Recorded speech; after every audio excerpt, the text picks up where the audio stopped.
Welcome to Home Dad Chat, brought to you by the National At-Home Dad Network. My name is Brock, My name is Danny. and we are here to talk about life as stay-at-home dads. So sit back, relax, and enjoy the show. No, I don't want much. I even love handmade crafts made of macaroni.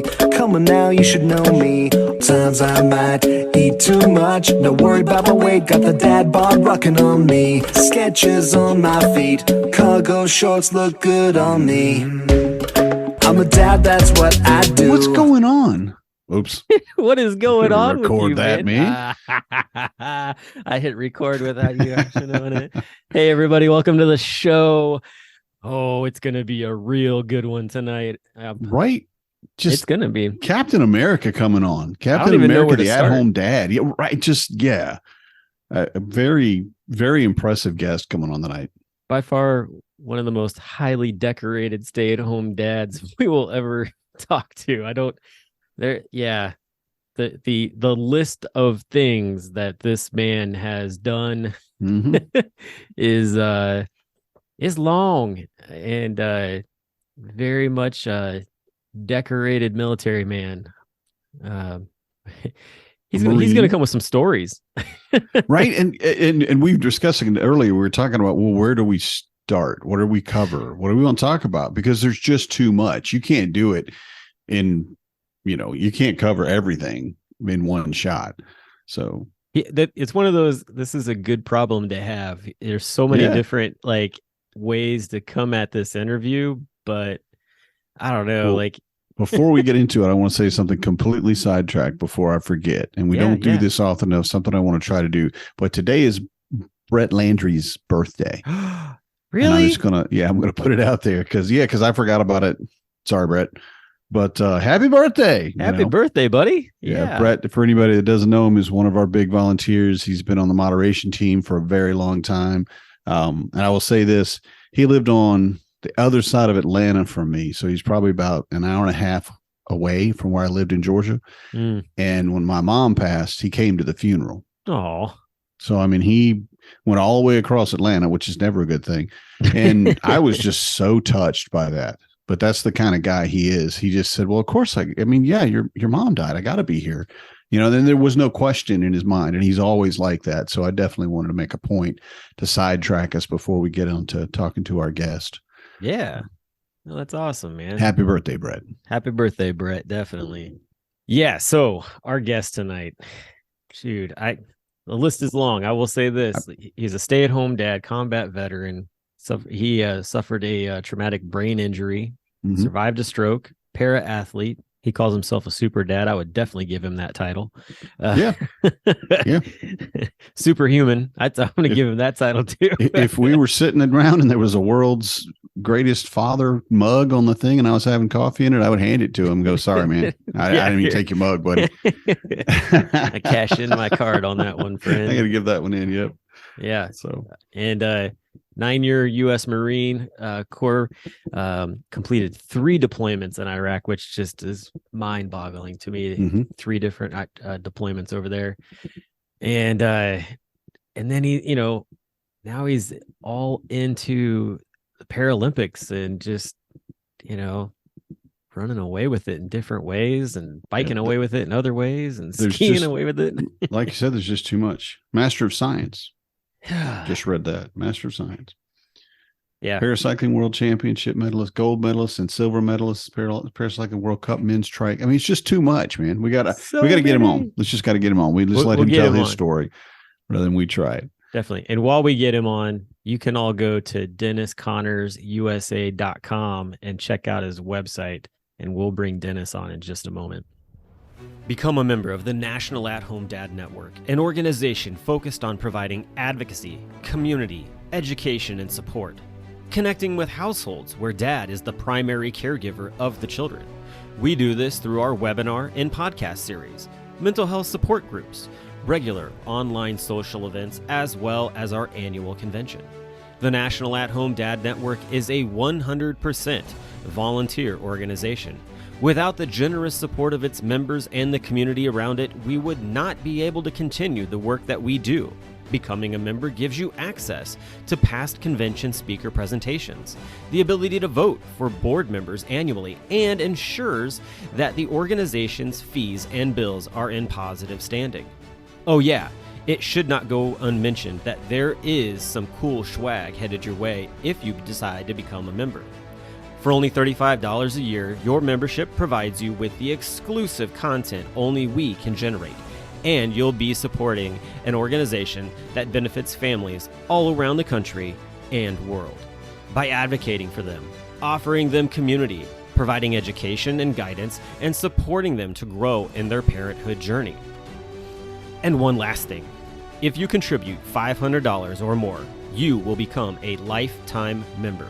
Not only will you receive everything already mentioned, but also a certificate recognizing your status and an exclusive National At-Home Dad Network Challenge coin with our trademark logo, Dads Don't Babysit.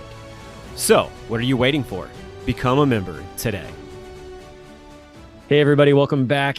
As we were saying before, we have a very special guest with us tonight. We are very honored to have Dennis Connors with us tonight. And we actually came across a post that he had put out talking about all of the things that he's working on and going towards over the next year. And we were just really motivated to get him on the show because he's got a lot of stories and I want to hear them. I think Danny does too. Some stories, yeah. But welcome to the show, Dennis. Thanks for having me, guys. Definitely.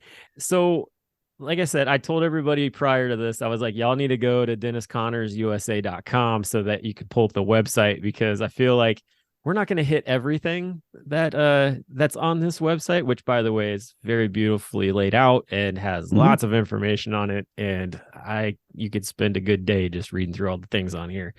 Just so folks can get a chance to know you, give us a little bit of background on who you are and a little bit on your family. Yeah, no problem. So first, thanks for having me. I'm super excited to be here. It was great when you guys reached out. You're like, you should be on our podcast. I was like, absolutely. I'd love to share my story and how it kind of relates to being a dad, stay-at-home dad, and then, what I've got going on over the next year or 2 years. So my family and I, we live in Beaverton, Oregon, just outside Portland. As you guys know, I'm a stay-at-home dad. My wife works for Nike, so kind of a sports emphasis there. She was an engineer for Nike.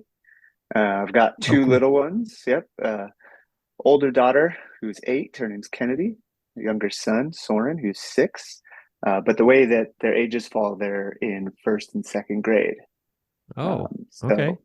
Yeah, Soren's the young one in his class, and Kennedy's the older one in her class. So they're back to back. I mean, lots of people think they're twins, but they're definitely not. It does make it easier having them that close, I think.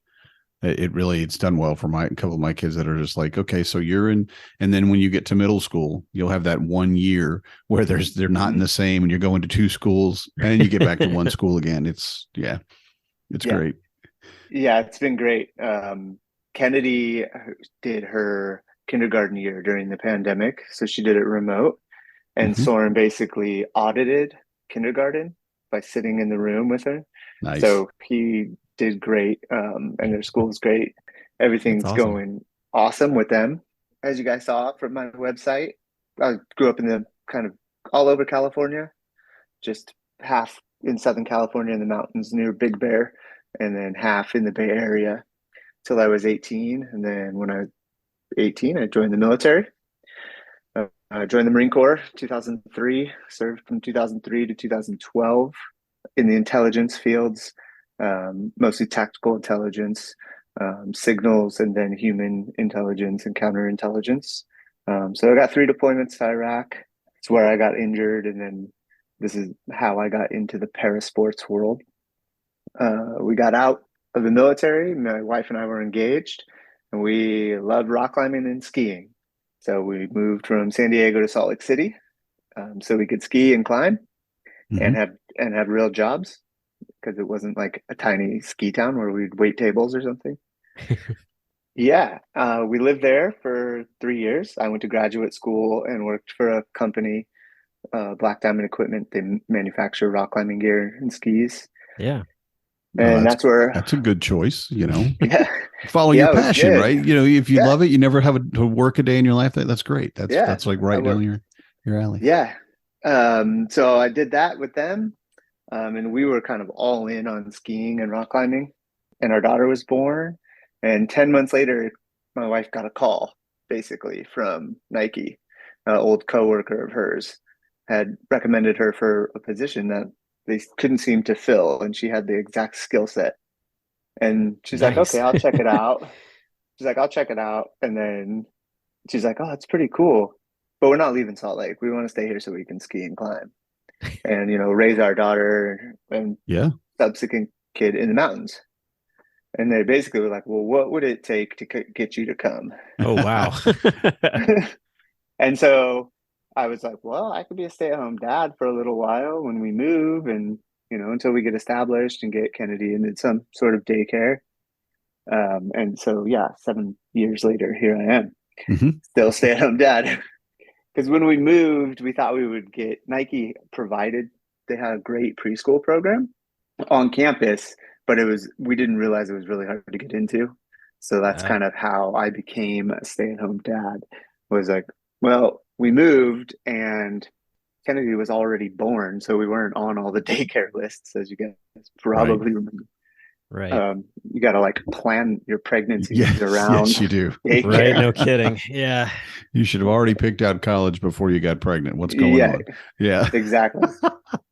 And so, it just worked out. And then she got pregnant again with our son. And we were like, well, now daycare is going to cost a crazy amount of money. And, I could go back to work, but it makes more sense for me to like take them, do what I do, and just raise them out climbing. So when Kennedy was little and Soren was little, I mean, I had them out rock climbing, I had them out fly fishing. I would put them both in the trailer and take them on 30, 40, 50-mile bike rides, put them behind the mountain bike, put them behind the mountain bike. Yeah. If the mountain bike and then the trailer tipped over, they would get a treat. So then they would be back there like trying to tip it over. So our Osprey backpack child carrier got a lot of use. Nice. That's a good company. They put out some good backpacks too. Yeah, they're a great company. That's kind of how the first couple years of being a stay-at-home dad was. And then the pandemic hit, and I was having all these balance issues, and I didn't realize what was going on. I was riding a bike in a veterans group. We were doing some like 5-day rides down the coast of California once a year, and they're like, "Man, you should really compete in cycling. It'd be really cool." And I'm like, "But I don't have the injuries to compete in paracycling." And my friend's like, "What do you mean? You definitely have the brain injuries." And I'm like, I don't have that. I don't have that because I never knew I had it. Oh, you'd never been like tested for it or anything like that? Never been tested because in the military, if I would have been like, oh, I got, this explosion or this hit to the head or whatever, they would take me out of my job. Right. Yeah. So there's a that. big thing with traumatic brain injuries coming out of the military where guys don't say anything. Right. Right. It's like NFL players. Yeah. With concussions. Yep. It's kind of like the whole suck it up type thing. And I'm like, okay, well, let me check it out. And I talked to my doctor about having these balance issues. And they're like, well, let's do a brain scan. So I finally had an MRI done. And the next morning, the neurologist called me at 8 a.m. and was like, you have damage on your cerebellum. And I'm like, is that why I can't balance on a bicycle? He's like, yep. Wow. Okay. So I was like, okay, well, that's good to know. At least I'm not just like uncoordinated. Right. Yeah. So I start training in cycling. I go to a couple races. And then boom, pandemic hits. And in May of 2020, during the pandemic, we are fortunate enough to own a vacation rental outside of Bend, Oregon. So we were down there because you couldn't rent it. And no one was in school. Krista, my wife, was working from home. And I was walking home from the store my left side started to not work. And later that night, I was slurring my speech, and Okay. Yep. I ended up having a stroke. Wow. And how old are you? I am 37. Okay. And basically, it comes down to the more concussions and brain injuries you've had, Right. the more likely you are to encounter a stroke, just because things in there are already damaged and blood can get caught going the wrong way. And yeah. And so I rehabbed for about 9 months, bent on getting back on my bike and getting back climbing and getting back skiing. And eventually they're like, hey, man, like, you're not going to be able to ride a bike. Like, we've gone as far as we can in this therapy. You've plateaued. You've been here for 9 months. And I was like, okay. Luckily, I was already involved in the parasport world. And my coach was like, hey, let's put you on a trike to see if that helps.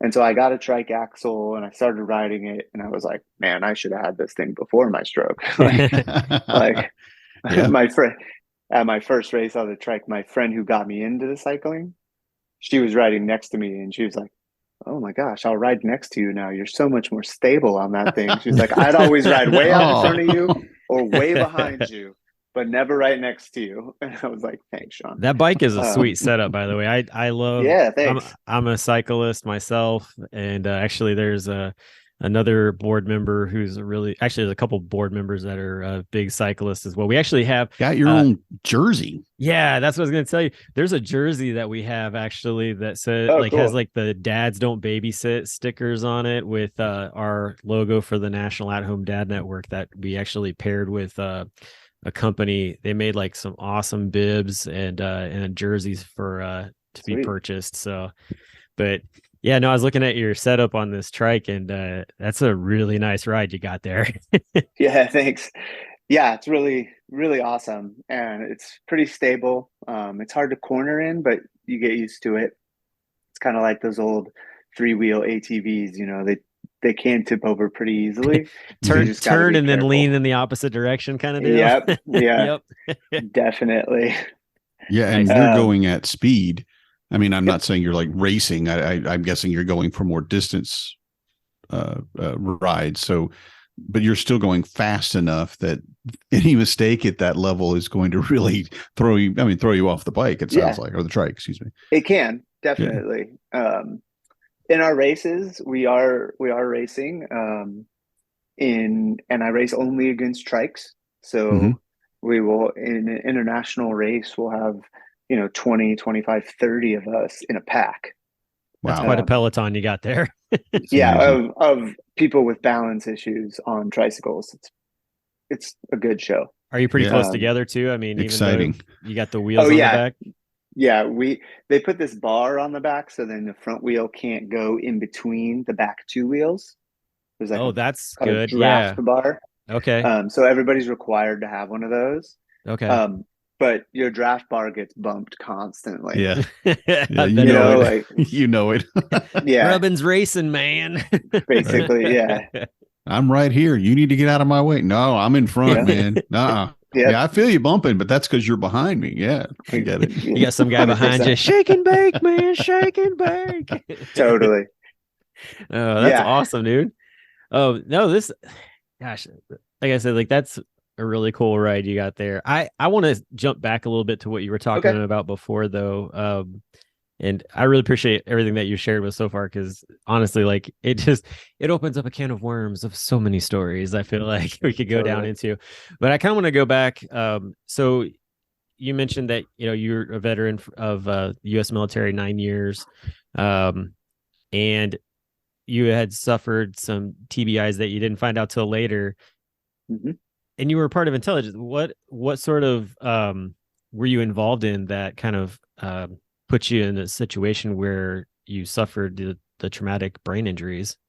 A couple of them were explosions. One of them was, honestly, it was on a base. Yeah. And our base got attacked. Okay. And a big rocket barrage came in and I was eating lunch and it hit the biggest building on the base, which was, the chow hall. And Yeah. luckily, like it was a big chow hall, so it hit one side. It knocked me out. Jeez. Um, but we had 27 wounded in action, killed in action in that Ooh, attack, just in that. Dang. So that was a pretty big one. yeah. Yeah, so it was kind of just, it was a repetitive, like mild TBIs and mild concussions, Hmm. Yeah. Well, between training and combat and shooting, and it all just eventually caught up with me, I think. Hmm. yeah. Yeah. And like you said, well, I don't sound this way anymore, but we've always been trained and taught as just just as a person, as a man. You're fine. Suck it up. Don't. Yeah, you're not. You can keep doing this. Just keep doing your thing, and then going further through basic and into the military, Mhm. especially as a Marine. There's no leeway. There's No, no weakness. definitely not. If you're limping, someone's gonna put something on you. Like, what's going on, man? Your leg hurt? Oh, yeah, I've got literally a metal rod shoved through it. Yeah, I've got to go have that Yeah. taken out. And you're supposed to be able to just walk it off. You Yeah. know, and with something especially when it comes to brain injuries, because there's no real obvious, you're not bleeding out. You're not in a Right. place where you don't have a gash on your head that shows you can see your skull. It's Exactly. just, yeah, I got bumped around. And there's really, I mean, the little that I know about it, honestly, there's not a lot of support for it. And the end of it is, oh, you got hurt. Well, then you're off your job, like you said earlier. And it's just Right. such a terrible situation, but what else can you do? You just got to keep Yeah. pushing on. So, Yeah. I think we're going to be seeing more of it as a lot of the veterans of the Iraq and Afghanistan wars mhm.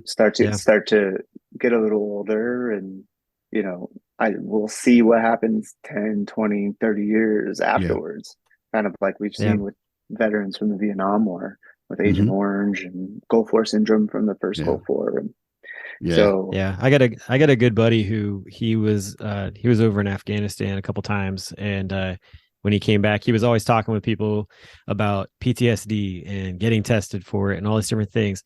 And during all that time, he himself never went and got checked out for it mhm, until a few years back. And he was having all kinds of different issues and things, and he just sort of kept pushing it off.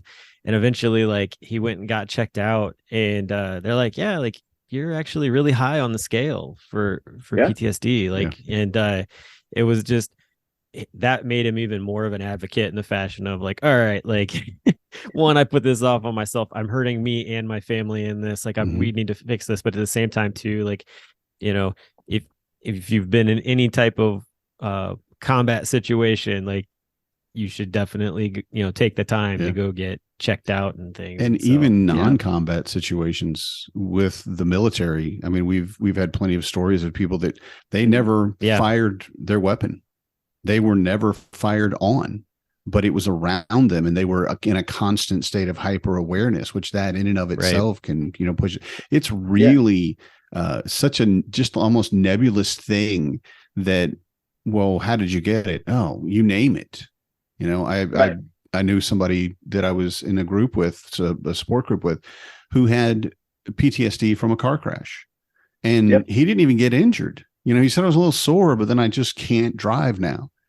And yeah, the things that can happen to us, that's just civilian life. That's yeah, I'm not a vet, so that's just this over here, the easy stuff, the easy life, much less the things you have to go through as a soldier. So it's really yeah, good that he's talking about it, for one, and also that you are so open about it. yeah. No, definitely, and that's kind of one of the things that I've been working on bringing up is sharing my story, because I also have PTSD Mhm. from my time in. No surprise there. Um, Yeah. and with with the PTSD, I had some really hard times. And now, with what I'm doing in the para sports world, between the cycling and the climbing, and my struggles with the mental health side of it, and then coming Hmm. back from that, and then having the stroke, and coming back from that, and then battling with the TBIs the whole time and coming back from that.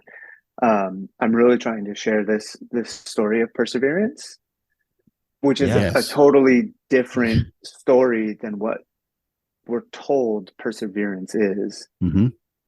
And Right. I have like a whole other definition, and trying to just get out and do more public speaking about it, and sharing that, hey, perseverance is not suck it up, grit, determination, all these things. Mm-mm. If you really truly want to persevere, you're going to have to be vulnerable. You're going to have to open up. You're going to have to ask for help. You're going to have to Yes. rely on a support network of some kind. You're going to have to find a community to be involved with. And Yeah. all of those things, we don't think about that when we think about perseverance. Mm-hmm. Right. And, I'm showing that those are the things I did and I still do. And now these are the successes that I am having, especially in cycling. Last year was my first real season cycling, on the U.S. team. Mm-hmm. I won 2 World Cups. I got second in another one, at World Championships during the time trial.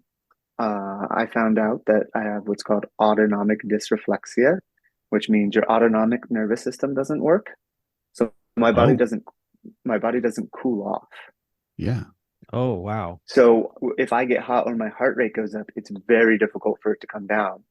So I was doing my time trial effort, and the team directors in the car behind me, and they're like, are you okay? What's going on? They weren't like, come on, Dennis, come on, Dennis. At one point, they were like concerned. Mm-hmm. Wow. I got off my bike. They had to carry me off the trike, sit me down. The doctor was there, who basically told me that this is what's happening. I had cold packs on. My heart rate was over 180, and it would not come down. Wow. And I ended up still getting 4th place in the race out of Love like it. 22. But Oh, wow. just I to love say, it, dude. and then the doctors and the team supported me. And 2 days later, we did the road race in the group. And I was like, I don't even know if I'm going to be able to race this thing. But I went out there and gave it all. Had some mechanical issues, had to chase back onto the group. Like, I'm like the target now, so everybody's attacking me the whole time, trying to wear me out. And I got second by like not even half a bike length. It came down to a sprint, and I had to go around Wow. somebody, and the other guy had a straight line. Yeah. So, That's awesome. and so I'm like, so that's that like perseverance thing, is like you keep Mm-hmm. getting knocked Yeah. down. And I just use my experiences from the military and my background, like where I just kept getting knocked down like really hard. Like I have to admit, like Yeah. I have to continually admit to myself, not be like, oh, it wasn't that bad. Like, no, it was bad. Yeah. Like it was really bad. My mental health Yeah. struggles, and then having the stroke and not being able to walk for a couple months, and then getting it all back, that's set me up, and I just carry those lessons Yeah. with me everywhere. And then especially bringing it back to the dad side, like try to show that to my kids. Like I Yes. try to involve them in the parasports world, so they are not unfamiliar with amputees, kids with spina bifida. They've Mm-hmm. come to all these things, and it's been fantastic, and it's opened up this huge community that we're involved in. Well, you pointed out something a bit back there where you were talking about, finding your community and those things. And that's the one thing that I would say everybody involved that's come to like Home Dad Con or had some sort of connection with the National At Home Dad Network has seen as a stay-at-home dad, like the community that has been built up within that confine, and just the fact that, especially like when guys come to Home Dad Con who they're like, oh, I'm not sure about this and they're whatever. And then they come to it and they find out like, oh, like I can be transparent. I don't have to hide behind this or that, because of how people might perceive me in the general public. But, I see people here sharing about, their mental health, or I see people sharing about like, their marital struggles, or their kids struggling through different things and whatever and stuff.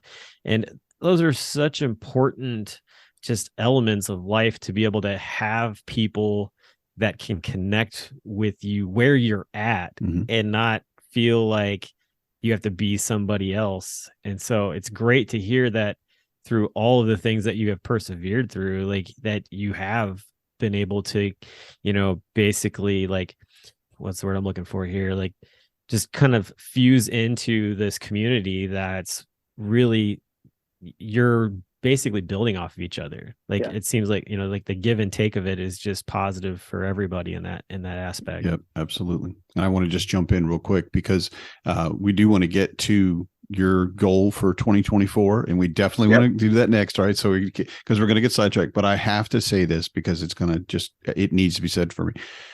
There's one of the things that I've learned about in my journey, I guess, with mental health and things we do with support groups and support networks and things of that nature is really what I've learned is that all you need is for one person to open the door and walk through it. And then everyone else is willing to go. And when we're talking about someone who has served 3 tours as a Marine, right, and has had multiple traumatic injuries, and I mean, you say Marine, and for me, that's pretty high up there, honestly. The Marine Corps has a great reputation for that. I'm going to use this phrase, a manly man. I don't like that phrase, but what you expect when you hear someone is a Marine, they're going to be, hard charger. They're going to be doing the work. And then to be able to say, well, one of our veterans, one of our soldiers is now saying that they have these things going on. And for you to open that door and to be strong enough and brave enough to show that vulnerability is huge. And I want to, congratulate you for being strong enough to do that, because it's so difficult, but really just encourage you in whatever we can do to keep you boost your signal, so to speak, to keep doing that, because the veterans and the military really don't talk to anyone about these things who weren't in the military. It's one of those things and it should be. There's things that you could talk about that I have no idea what you're talking about. I can read all the books, I can watch all the movies, I can do whatever the things, I watch, this TV show.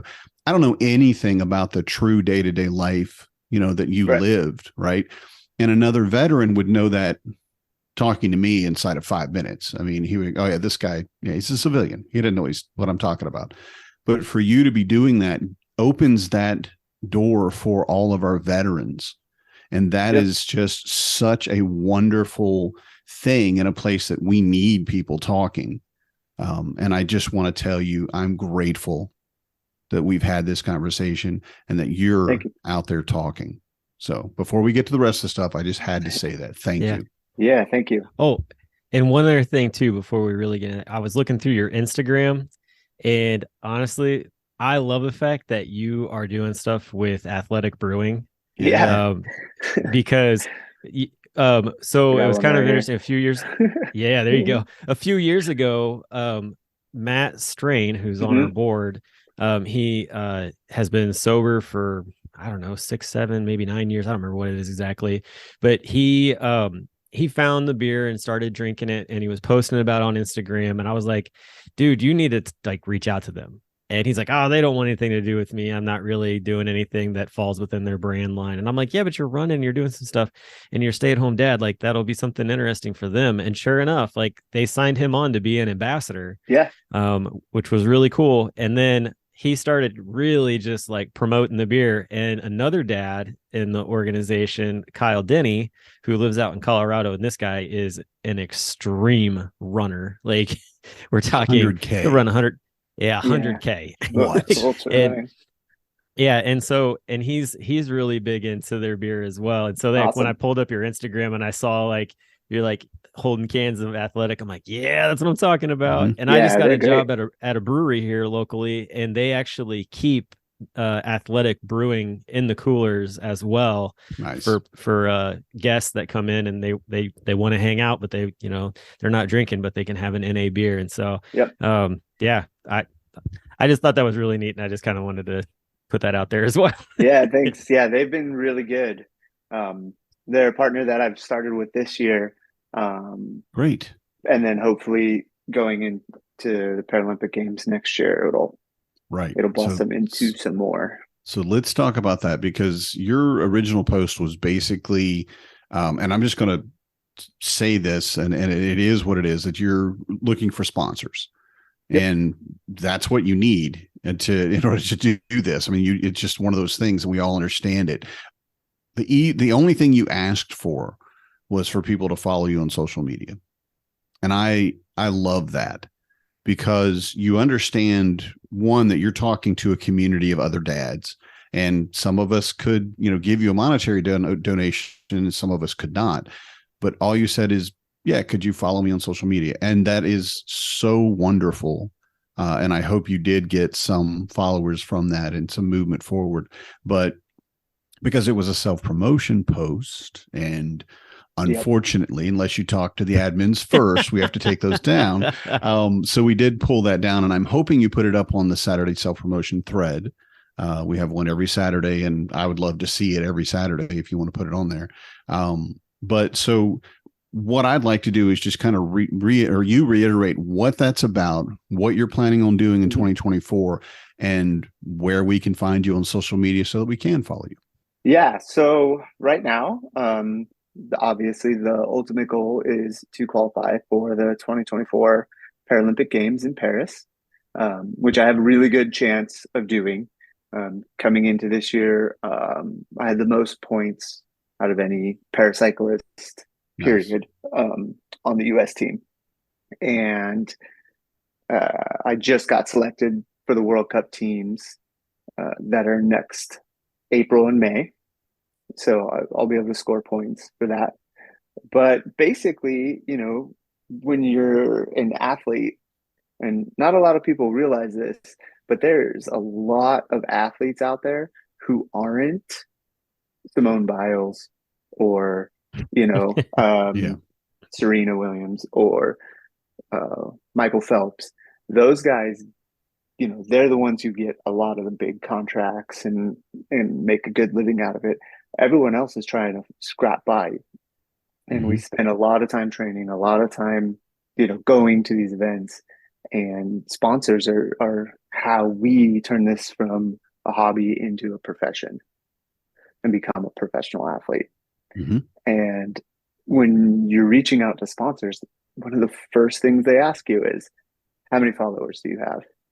Which I think can be really like arbitrary, because I could probably go buy 50,000 followers. Yeah.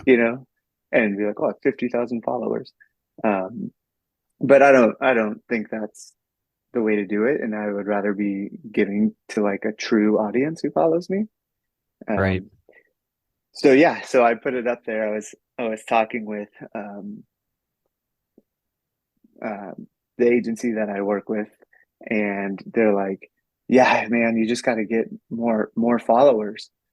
And I'm like, okay, well, I'll ask my fellow stay-at-home dads.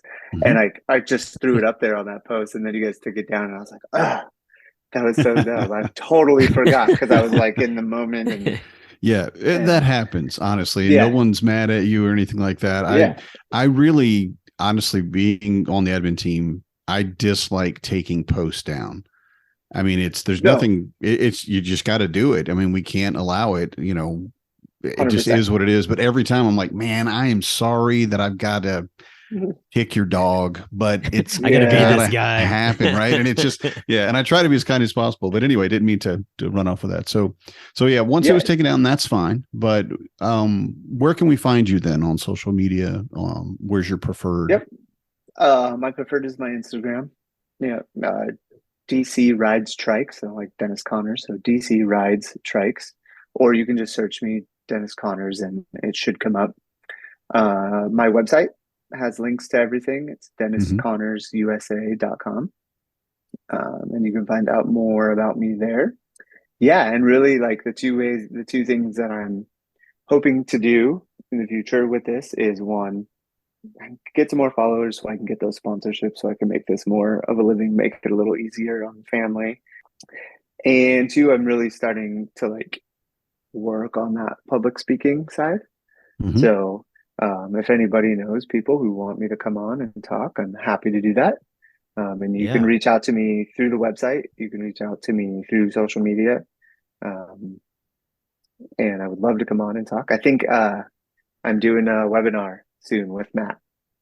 Yeah, Yeah. good. Yep. Yeah, Good. You are with you definitely. guys. So yeah, he also reached out after that post. The post was up for a very short period of time, but some good things happened out of it. So Yeah. Yeah, I immediately messaged you, and I'm pretty sure I messaged Matt too. I'm like, yeah, we need yeah, to move this forward. Come on, guys. Again, because it's fine to do it. You have a great message, and we want to promote that. It really, you just you broke the rules, and that's I can't help you there. You broke the rules and you got to come on the Just, podcast. so yeah, People are like, we do want to help. everybody else is going to try to figure it Yeah. out. So yeah. That's awesome. So but it this ended is up not being an a good thing. invitation for people to put a self-promotion post that I have to take down that you're going to get on the podcast. This does not normally happen. I want to make sure everybody hears that, because I don't want a bunch of them coming up. Hey, Danny, take my post down and put me on the foot. No, I don't need more work there. Anyway, sorry, Dennis, you were shoot. talking. No worries. No, so yeah, that's the goal. Qualify for Paris. I've got some other goals. I've been rock climbing since I was 11 years old. So I just got back from the Para Rock Climbing National Championships. Wow. Yeah, Okay. yeah. Unfortunately, last year I won. This year I got second.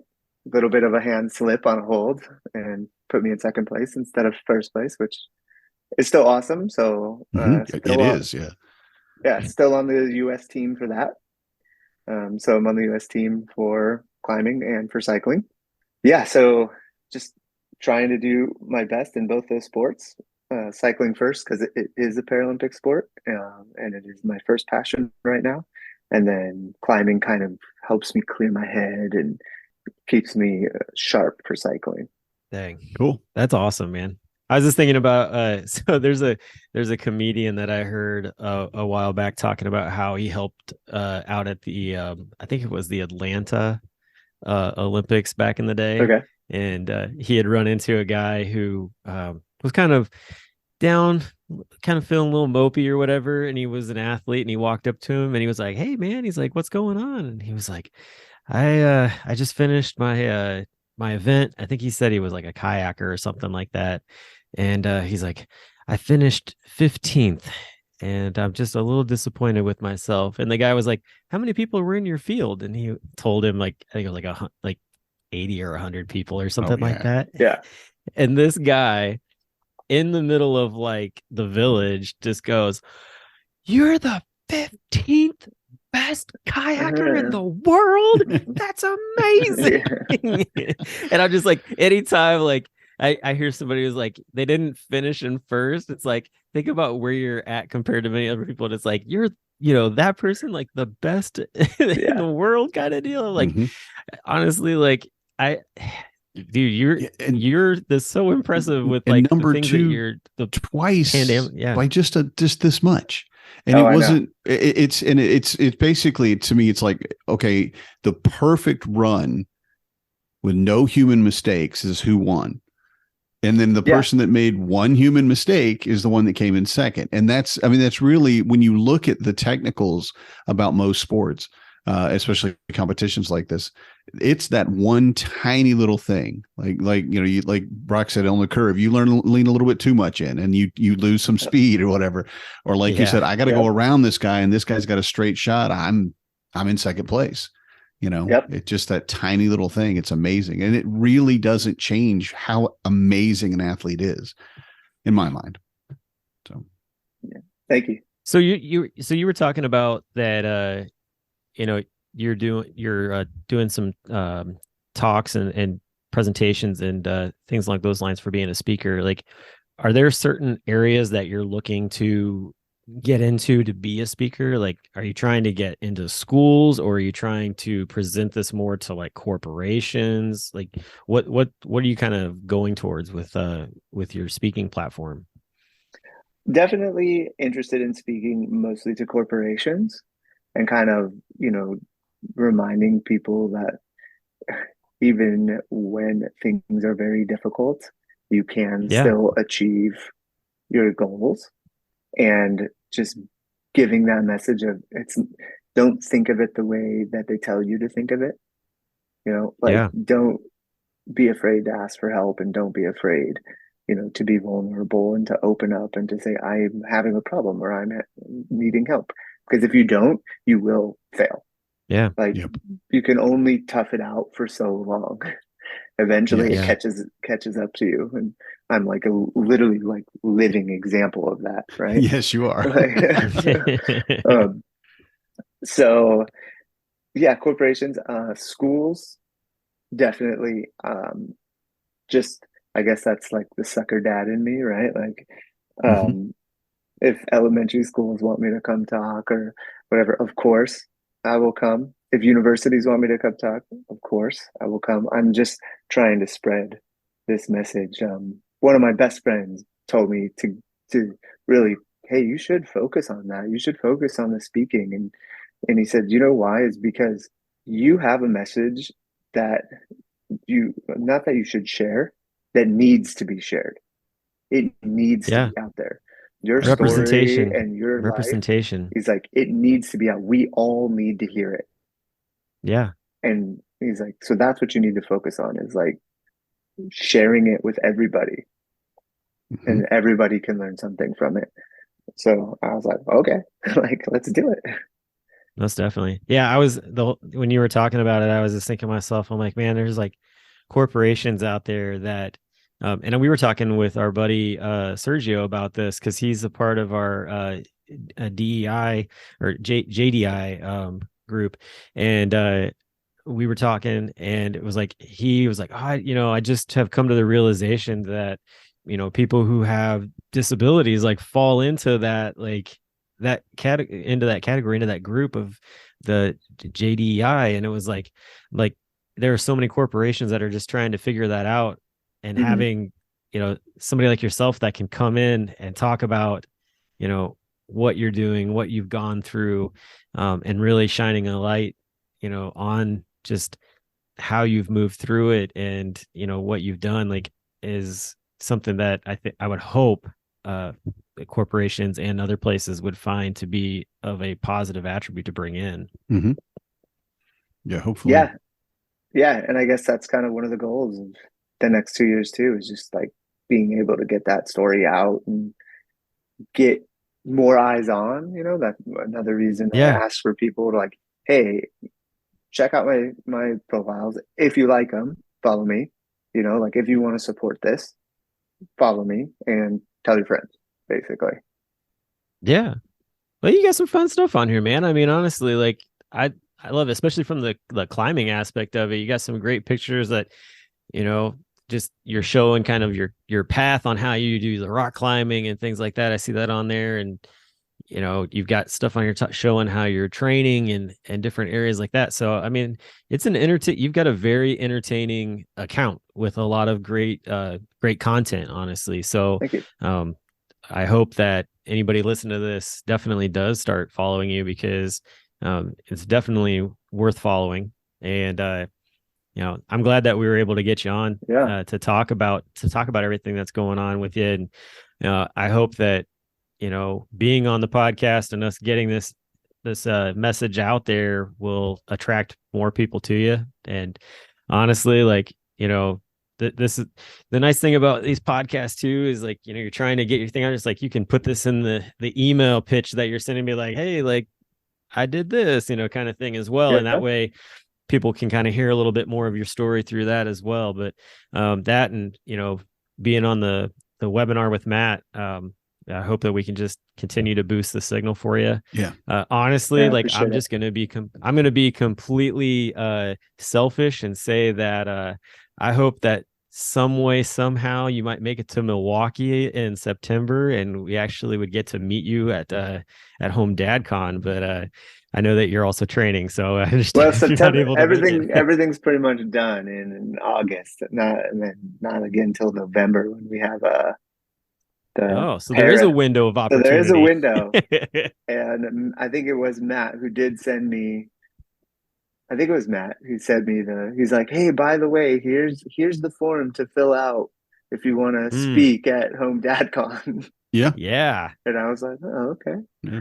Yeah. And maybe we'll get back to Portland because we were in Portland a few years ago and it was okay. great. That would be fun. I wouldn't mind going to Portland. Thing. It was expensive. That's the problem.